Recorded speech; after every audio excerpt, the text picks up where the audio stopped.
Bon, ça commence. Ouf.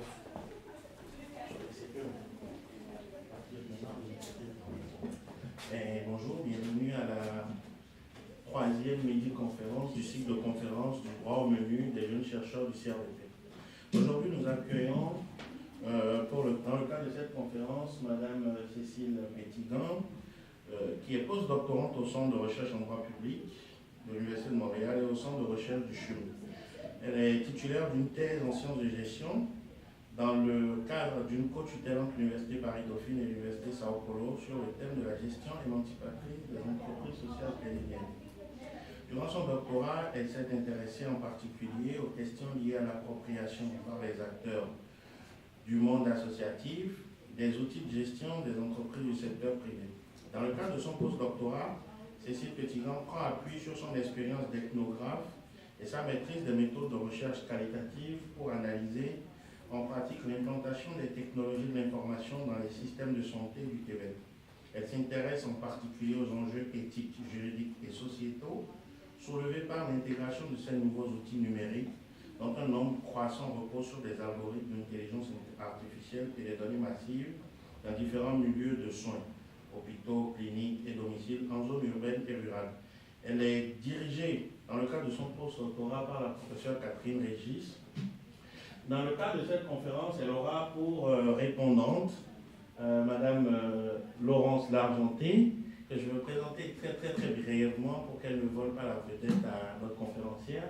Elle est chargée de cours à l'université, à la faculté de droit de l'Université de Montréal, coordonnatrice scientifique du Centre de recherche en droit public de la faculté de droit de l'Université de Montréal, et elle a plein d'autres talents. Elle est chercheuse également. Aujourd'hui, Cécile nous présentera une conférence intitulée « L'implantation des technologies en santé, apports et limites des nouvelles approches ». Sans plus tarder, je vais laisser la parole à Madame Cécile Pétigan et je vous souhaite une très bonne conférence.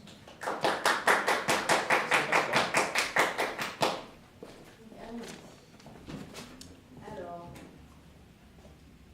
je tiens juste à présenter et à préciser ici que, en présentant les nouvelles approches, disons qu'elles ne sont déjà pas extrêmement nouvelles, mais on va dire que ce sont des perspectives différentes pour envisager l'implantation des technologies. Et surtout, j'ébaucherai seulement quelques limites et pas l'ensemble finalement des limites qui ont été soulevées par la littérature. C'est juste pour donner quelques grains de sel, pour enrichir un peu la perspective qu'on peut avoir sur les limites d'une implantation, notamment pour expliquer certains des échecs des grandes implantations technologiques. Donc, si on commence par exemple, on pourrait imaginer que dans un futur proche, selon la littérature, les dossiers patients informatisés donneraient naissance à des plateformes numériques auxquelles on pouvait assister par tablette, que le médecin manipulerait pour avoir accès à toutes les données des patients et en un seul coup d'œil, il verrait l'historique du patient pour avoir la meilleure décision de soins. Donc c'est un peu un idéal qui est ébauché par les journalistes parfois. Ou bien on pense aux objets connectés des personnes âgées. Donc oublions le fait que des personnes âgées puissent être internées dans des résidence, elles pourraient rester chez elles, être accompagnées, monitorées à distance, on percevrait leur chute, elles pourraient appeler en cas d'urgence, etc. C'est un peu un futur parfait qui se dessine par certains ouvrages, une littérature à la fois dans les médias, mais aussi, on va dire même dans la production scientifique, d'une parfaite alliance entre l'humain et la technologie, donc un futur radieux. Mais ce que je veux dire, c'est qu'on n'en est pas encore rendu là, puisque c'est encore un idéal. Il y a beaucoup de papiers qui le montrent, malgré tous les investissements humains, financiers qu'on peut faire dans l'implantation, la préparation des professionnels, les formations qu'on leur apporte, il y a encore beaucoup d'échecs d'implantation. Et depuis le début des années 2000, on parle déjà d'un écart qualitatif entre ce que nos systèmes de santé pourraient devenir et ce qu'ils sont vraiment. Donc un fossé immense qui semble se dessiner, et malgré toute cette littérature sur les bienfaits, les révolutions apportées par les technologies, on a souvent du mal à les faire accepter par les professionnels et à les mettre en œuvre. Donc, je prends un exemple par ici, la révolution de la télémédecine. Elle semble parfaite, apporter énormément d'avantages pour relier les professionnels à distance à des personnes qui n'ont pas accès aux spécialistes en région, par exemple. On parle d'une révolution, mais on ne l'a pas encore vu arriver, et il semble qu'il y a de nombreux obstacles qui semblent s'opposer à sa venue. Donc, dans cet idéal, comme ça, pourquoi n'arrive-t-on pas à implanter ces technologies? Pourquoi on est encore certain qu'il est facile de les implémenter? C'est selon moi parce qu'il y a encore une vision très déterministe dans l'implantation des technologies. Et c'est une vision qui parcourt les discours des acteurs médiatiques, mais aussi très fort dans la littérature sur l'implantation. Donc c'est quoi cette vision déterministe? Alors déjà, elle estime que la technologie a un potentiel bénéfique intrinsèque et qu'il suffirait qu'elle soit bien adoptée, largement diffusée pour qu'elle puisse en fait livrer tous ses effets bénéfiques. L'autre présupposé, c'est que l'implantation c'est un processus linéaire, et pas cyclique ou itératif comme on peut le voir en fait réellement. Donc on passerait du développement de la technologie à la formation des professionnels, à des tests qui s'opèrent localement, puis après une diffusion plus vaste et une évaluation. Donc ce processus un peu parfait, très théorique, s'applique très peu en pratique, comme on le sait. Et puis surtout, dans cette vision très déterministe, il y a peu d'attention qui est portée au contexte d'implantation. Donc ce sont les natures particulières des organisations, la formation des équipes, les technologies qu'elles utilisent actuellement, qui peuvent parfois constituer des barrages très importants à l'implantation des technologies. Donc ce que je veux dire ici, c'est que cette vision déterministe, elle est très problématique et elle nous empêche de voir pourquoi aujourd'hui on n'arrive pas à les implanter, parce que le processus d'implantation, c'est un processus largement imprévisible. Donc il y a de nombreux facteurs qui s'opèrent, ils sont liés entre eux, ils interviennent à différentes échelles, au niveau organisationnel, mais aussi au niveau local, au niveau systémique. Et même si on porte attention de plus en plus à ces facteurs, comme on va le voir, on a quand même du mal à apporter ce paradigme vers une vision plus vaste de l'implantation. Donc prenons un exemple d'une démarche théorique qui est très courante dans la littérature sur l'implantation, c'est la démarche par l'étude des facteurs déterminants. Donc dans l'exemple de la télémédecine que j'ai soulevé avant, on peut voir qu'il y a des facteurs qui sont des barrières, donc limitants, et des facilitateurs. Donc si on prend l'exemple de la télémédecine, j'ai aussi relevé à partir de la littérature, donc il y a des facteurs économiques, sociaux, juridiques qui s'appliquent. Donc on prend par exemple les coûts d'installation, si vous voulez mettre en place un système de télé-AVC en région, ce sont des coûts immenses qui doivent être mis en place pour qu'on ait des dispositifs qui permettent de capter les signaux vitaux des patients. Mais aussi en termes de connectivité, donc la limitation de la bande passante empêche certaines régions, par exemple dans le nord du Québec, de mettre en place des systèmes de télémédecine. Donc il y a quand même un certain nombre de facteurs qui sont très importants. Et puis d'un autre côté, généralement les auteurs ils parlent des facilitateurs. Donc le fait que les technologies sont développées à la fois par les designers, mais aussi en partenariat avec les utilisateurs finaux. Donc ça c'est quelque chose qui est très mis en avant. Mais aussi le fait qu'on recrute des chargés de technologies d'information pour faire en sorte que les données qui soient gérées soient fiables. Tous ces facteurs-ci vont faciliter l'implantation. Vous voyez, c'est une vision un peu dichotomique de l'implantation. Elle est très utile, mais en fait, elle est très difficile à mettre en œuvre, parce qu'une fois que vous connaissez ces facteurs, qu'est-ce qui vous assure qu'en les mettant en œuvre, ça va s'implanter dans cette organisation, ce contexte-ci.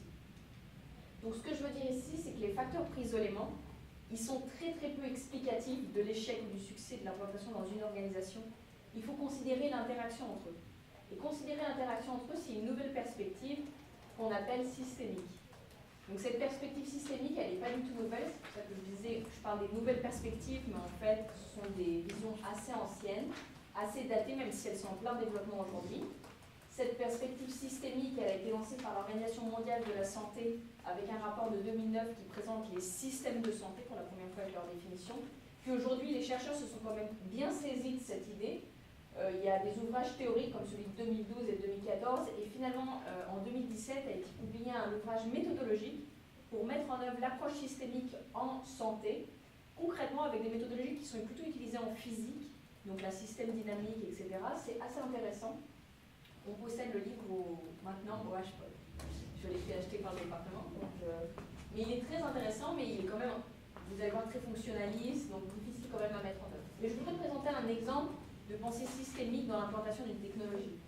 Donc les chercheurs britanniques autour de Trish Greenhalgh, qui est une chercheuse très intéressante avec une perspective un peu interprétativiste de l'implantation, ont utilisé cette vision systémique pour présenter ce qu'ils appellent le NAS Framework, donc non-adoption, abandon, mise à l'échelle, diffusion et durabilité.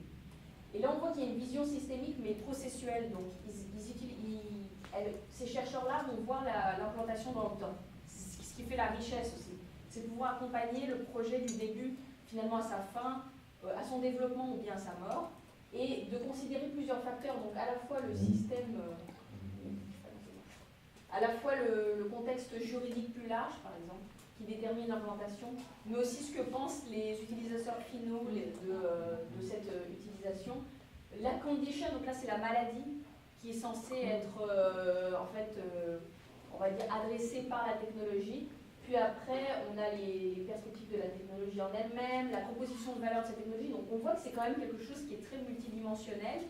La question, c'est comment on met en place un tel framework. Pour en avoir parlé avec plusieurs chercheurs qui connaissent ces travaux, c'est très difficile. Ils ont fait ça pour des décideurs politiques, je ne sais pas si ça va les aider vraiment. Après, pour des chercheurs, c'est encore plus difficile, ça veut dire qu'il faut mettre en place une équipe de 20 personnes pour accompagner une implantation. C'est très peu réalisable. Ce que je veux dire, c'est que la limite, ça serait ça, mais dans le cadre d'une recherche, par exemple, doctorale ou d'un projet plus petit, ça me semble pas trop réalisable. Moi, ce que je pense plus facile, tout en étant quand même très ancré dans cette perspective systémique, c'est une approche sociotechnique qui considère les interactions entre les humains et la technologie dans des contextes donnés. Et cette approche sociotechnique, elle n'est pas du tout nouvelle, elle date des études en sciences et techniques des années 80, autour de Bruno Latour, Michel Calon, de toute cette littérature sur l'advancement des humains, des machines, et comment cela produit de la connaissance qui est partagée dans un réseau. Donc toutes ces études sont finalement réappropriées aujourd'hui par les chercheurs dans les technologies en santé. C'est assez intéressant de voir par exemple les écrits de Marsberg sur cette question. Et qu'est-ce que veut dire en fait cette approche sociotechnique concrètement? Il y a plusieurs questionnements que j'ai mis ici. Donc c'est étudier en quoi les technologies modifient les pratiques des professionnels, les trajectoires de soins, donc concrètement à un lieu donné. Voir pourquoi certaines technologies parviennent à s'intégrer et d'autres sont complètement en fait écartées, abandonnées par les professionnels. Et surtout, il y a quelque chose de très intéressant, c'est le principe du dressage. Donc il y a pas mal de littérature sur ça, c'est en quoi les technologies sont modifiées, adaptées au contexte par les professionnels eux-mêmes pour qu'elles puissent livrer leurs bénéfices. Donc on s'est très écarté d'une perspective déterministe de la technologie qui arriverait finalement avec son effet potentiel transformateur. En fait, elle est changée, elle est modifiée, parfois elle est écartée, donc il y a un peu de travail humain autour de ça. Et c'est ce qui intéresse l'approche sociotechnique. Pour mettre en place cette approche concrètement, ce que je fais en fait dans ma propre recherche, c'est que j'utilisais un peu la perspective ethnographique, mais c'est de mettre en place une posture plus interprétative ou interprétativiste, ça dépend si on a un peu plus d'idéologie dans le paradigme, mais ça voudrait dire de comment on analyse ces interactions entre humains et machines, concrètement. Donc on se centre sur les perceptions des développeurs, des professionnels de santé, des gestionnaires, des patients sur la technologie. On peut le faire à travers des entrevues, mais aussi des questionnaires, mais si on veut quelque chose de plus ancré sur une perspective plus riche, les entrevues c'est quand même mieux. On s'immerge dans l'organisation, donc là c'est l'idée de suivre l'implantation comme un processus. Il peut y avoir des modifications, la technologie peut être très acceptée au début, puis après transformée ou bien rejetée, modifiée et remplacée par une autre technologie, donc c'est l'idée qu'il faut suivre le processus. On peut le faire avec de l'observation participante et on accompagne, plutôt s'immerger cette observation participante et accompagner c'est un peu l'idée des méthodes mixtes, donc combiner l'observation mais aussi en accompagnant avec des questionnaires, des focus group, accompagner l'implantation dans le temps. Alors, pour avoir une petite perspective critique sur une approche qui me plaît, je dirais que le problème avec ce type d'approche, c'est qu'elle est assez micro ou mésocentrée, donc au niveau de l'organisation, et elle peut conduire à négliger l'importance du contexte social, économique, juridique. C'est un travers très courant des perspectives socio-techniques, c'est qu'on a l'impression qu'elles sont complètement désincarnées quand elles se concentrent sur le local.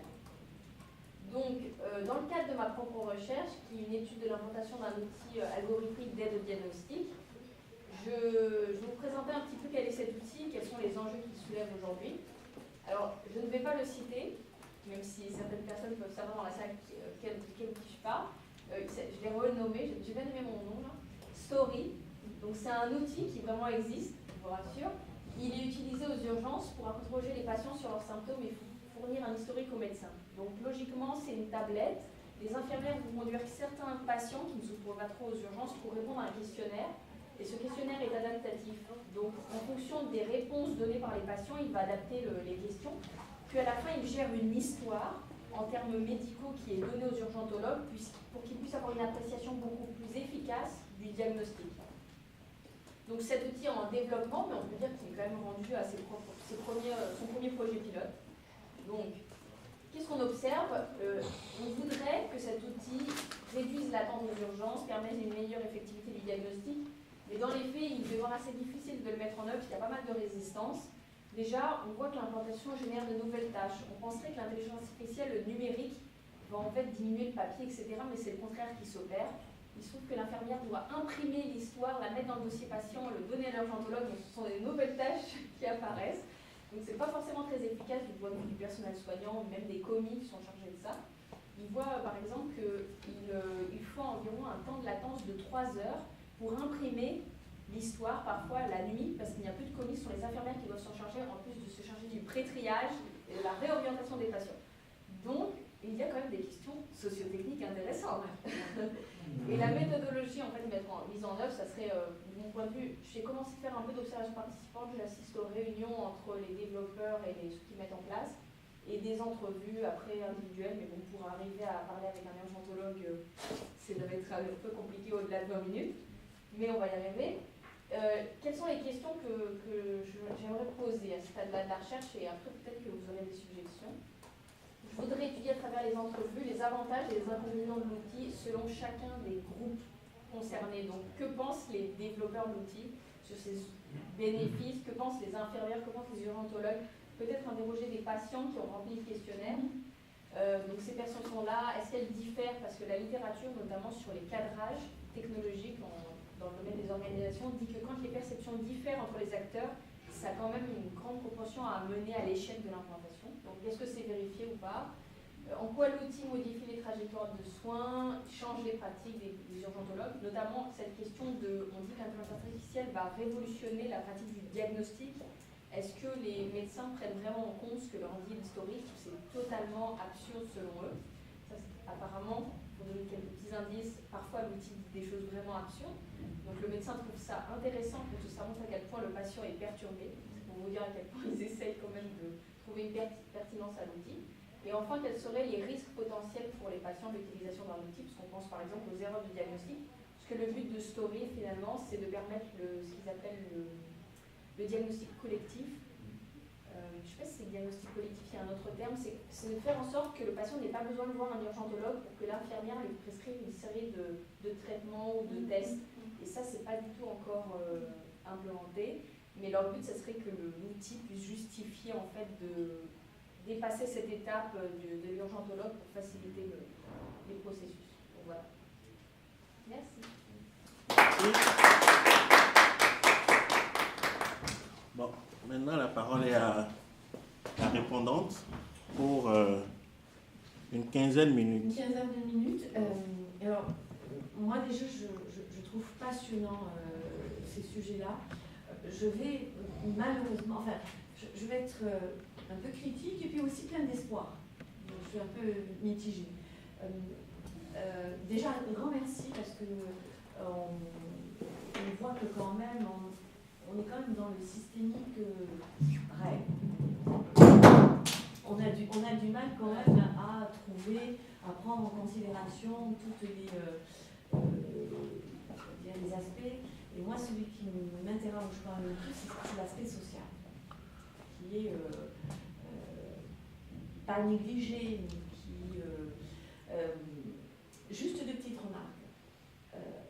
Dès lors qu'on implante des technologies, c'est sûr qu'on a un atout, enfin, un but, c'est de protéger et d'amener au mieux le diagnostic, les traitements du patient, tout en facilitant à la charge du travail, mais de dégager en effet une certaine surcharge très procédurale, ainsi de suite, que l'on trouve dans le système de santé. C'est quand même le but. Les deux remarques que je fais, alors moi je vais être un peu plus peut-être basée sur le médicament qui est plus ma raison d'être et que je vois depuis quelques années. La première des choses, et tu le disais très très bien, en termes de déterminisme, on considère a priori que certaines technologies, en termes notamment de posologie ou d'administration de médicaments, ça va être la révolution, mais très souvent on a occulté en fait tout le contexte social, médical, familiale du patient. Alors, je dirais, par exemple, je vous donne deux exemples. L'un, notamment pour tout ce qui est oncologie, pour certains patients, on a décidé qu'aujourd'hui, l'oncologie, ils n'avaient pas besoin de venir à l'hôpital pour avoir leur chimiothérapie et qu'ils pouvaient prendre donc soit par injection à domicile ou par cachet, ainsi de suite. Donc les technologies sont implantées en termes de facilitateurs de vie, parce que ça veut dire que tu as pas du temps pour aller à l'hôpital, ainsi de suite. Le problème qu'on s'est posé, c'est moi, ce que j'ai vu, le problème de littératie en termes de patients, où très souvent, ils ne comprenaient très mal ou pas assez suffisamment la manière dont ça devait être administré par injection ou par administration, parce que ça ne leur avait pas été dit en amont de façon claire, précise, ainsi de suite. Puis justement, c'est là où j'en viens à mon côté très déterministe. Ça va vous faciliter le temps, vous faites ce qu'on vous dit, puis un point c'est tout. Sauf qu'on n'a pas pris en amont le problème de est-ce que c'est une personne qui a les moyens intellectuels, qui a les moyens de langage, de comprendre ce qu'on lui dit. Et je pense souvent aussi aux patients dont le français et l'anglais n'est pas la langue. Ça, on l'a vu en termes d'oncologie, il y a eu des catastrophes qui se sont passées. Pourquoi? Parce qu'il y a des problèmes de compréhension de littératie, à mon sens. Donc il y a une approche sociale en amont qui n'est pas suffisante pour prendre en considération justement tout le côté, on va dire, de la faisabilité en termes de littératie. Il y a aussi un problème que l'on ne prend pas souvent en compte, et c'est pour ça que je trouve que tes entrevues avec les patients sont, à mon sens, ultra importantes, parce que c'est souvent des gens à qui on applique des techniques, mais ils sont dans des degrés de souffrance et surtout aux urgences, dont le cognitif est très atteint. Donc la problématique, c'est qu'on leur demande de faire des efforts de compréhension avec des niveaux de littératie qui sont parfois bas, de telle sorte que c'est des gens qui sont totalement perdus. Et il y a quelque chose qui est important aussi dans ce que tu disais en termes de déterminisme, c'est que le contexte d'implantation en général est complètement nouveau. C'est-à-dire que les infirmières, on leur a imposé ça, on leur a pas forcément demandé exactement ce qu'elles en pensaient. Puis il y a des personnes auxquelles on ne pense pas, mais qui sont très importantes dans les hôpitaux et préposés, qui accompagnent justement et il y a quand même aussi des gens aussi qui font un travail incroyable et qui les accompagnent, c'est les bénévoles. Ça a l'air stupide, mais c'est surtout aux urgences, et c'est des gens qui, dans le contexte d'implantation, s'est fait très en amont en termes décisionnels. Comme tu disais, avec des schémas qui sont super, hein, qui ont une interaction entre facteurs, mais qui, à mon sens, sont quand même très positifs. Il faut rester dans le domaine du décisionnel qui voilà. Et le problème, c'est que le contexte d'implantation, à mon sens, il est, je dirais, je vais être critique, il a deux lacunes en termes aujourd'hui. C'est le côté de prise en charge de ce qu'est le patient et tout ce que cela comporte, de littératie, de souffrance, de contexte social aussi, parce qu'il y a eu des problèmes qui sont liés à ces implantations de technologies. Par exemple, dans les médicaments, si vous prenez le médicament à l'hôpital, il est remboursé. Vous sortez pour le prendre, c'est vous qui le payez. Donc, il y a aussi des problèmes de contexte financier, de contexte social du patient qui sont à plancher. Puis l'autre critique que je donnerai et que tu soulignes très très bien, c'est que justement on dit « Ah, ne vous inquiétez pas, c'est linéaire », puis le contexte d'implantation il a été étudié. Non, il n'a pas été étudié. Parce qu'il y a toutes des conséquences en termes de charge de travail qui n'ont pas du tout été évaluées, de technicité qui n'ont pas été évaluées. Il y a beaucoup d'infirmières qui ne veulent pas le faire non plus, enfin, dans le sens où il y a tout un réapprentissage de la façon de soigner. Donc il y a tout un contexte, on va dire, en amont et en aval qui n'a pas été pris en charge de telle sorte que ça clash vraiment. Et moi je pense que, d'après ce... Alors moi j'ai été dans le siège dans un comité d'éthique, donc on a justement ces questions-là en termes d'implantation de techniques et notamment en termes de... Alors c'est moins de télémédecine c'est notamment l'utilisation d'Internet pour aller chercher des questionnaires sociaux sur des maladies particulières, comme la maladie de Huntington ou des choses comme ça. Et on s'aperçoit qu'il y a une ignorance des conséquences que cela peut engendrer en termes de savoir, et qui sont complètement perdus, qui sont totalement perdus. Et à mon sens, les entrevues avec les patients, et aussi toute la chaîne qui intervient auprès du patient, que ce soit les urgentologues, les préposés, les bénévoles, les pharmaciens, rien que les pharmaciens, les ignorent aussi, c'est pas aujourd'hui, mais ils ont un poids énorme justement aujourd'hui en termes de responsabilité, surtout quand justement il y a toute une pharmacopée qui sort de l'hôpital et qui rejoint des techniques d'injection autonomes et autres qui ne sont pas toujours très maîtrisées par les patients. À mon sens, il va falloir aussi prendre en considération les différents contextes sociaux du patient. Moi, je pense que le côté que tu soulignais, il faut vraiment qu'on ait une vue plus sociale et plus... Oui, on a la technologie,